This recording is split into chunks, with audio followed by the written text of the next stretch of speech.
IVF, shin kina shirin yin abin da ake ce ma IVF wato in vitro fertilization? To ki saurara ki kalla wannan bidiyon kafin ki je ma IVF.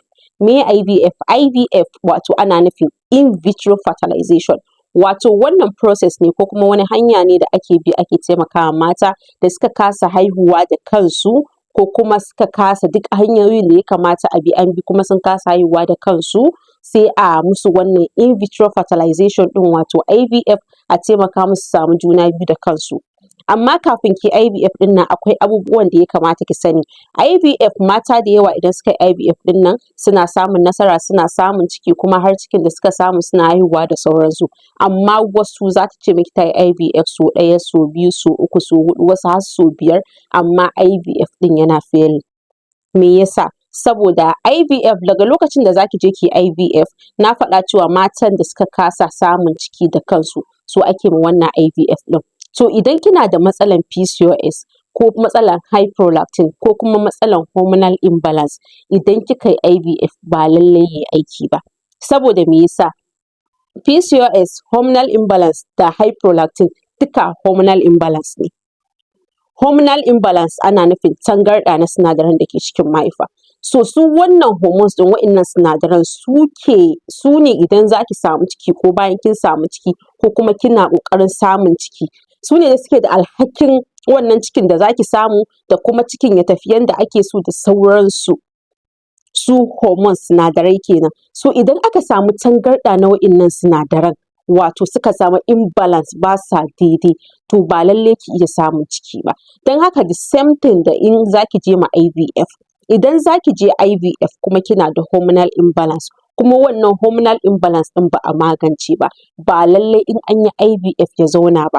Saboda abin da ke da alhakin riƙe cikin shi ba daidai yake ba, to ta yaya cikin zai zauna? High prolactin da PCOS dukkansu hormonal imbalance ne.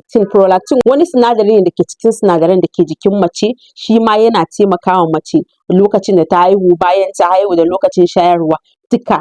To idan wannan prolactin ɗin ya ɗara ko da 1% ne, mace tana iya samun rashin ɗaukan ciki.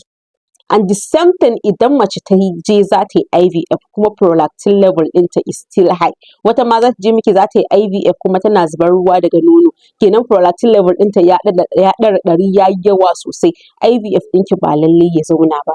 Idan kina fama da PCOS, alamomi kamar gashi a gemu, yawan ƙiba, yawan kasala, rikicewan jinin al'ada da sauransu, kuma kika je kika yi IVF ba lallai IVF ɗinki ya yiwu ba, saboda kina da PCOS. PCOS kuma ana ce mai hormonal disorder, ana ce mai endocrine disorder, ana ce mai metabolic disorder. PCOS ya zarce hormonal imbalance, ya zarce high prolactin. Wata ma za ki ganta da PCOS kuma za ki ganta da high prolactin. Matan da suke da PCOS chances ɗinsu na yin IVF ya zauna gaskiya bai wuce 5% ba.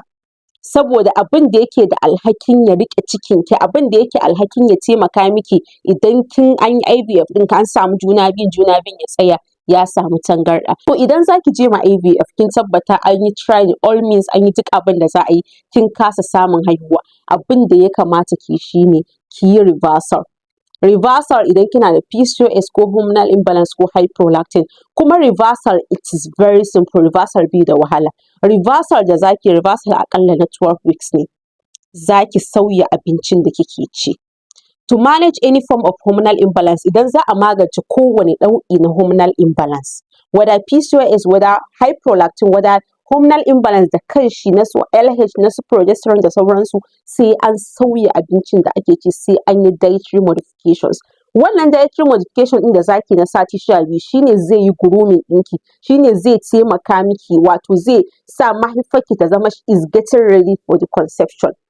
Bayan kin yi wannan reversal ɗin na 12 weeks, akwai wasu abubuwa da za ki ringa including during the reversal ɗin da sauransu. So idan kina so ki wannan reversal ɗin and you are going for IVF, za ki iya min DM. Muna yin PCOS reversal, muna yin high prolactin level reversal, kuma muna yin hormonal imbalance reversal.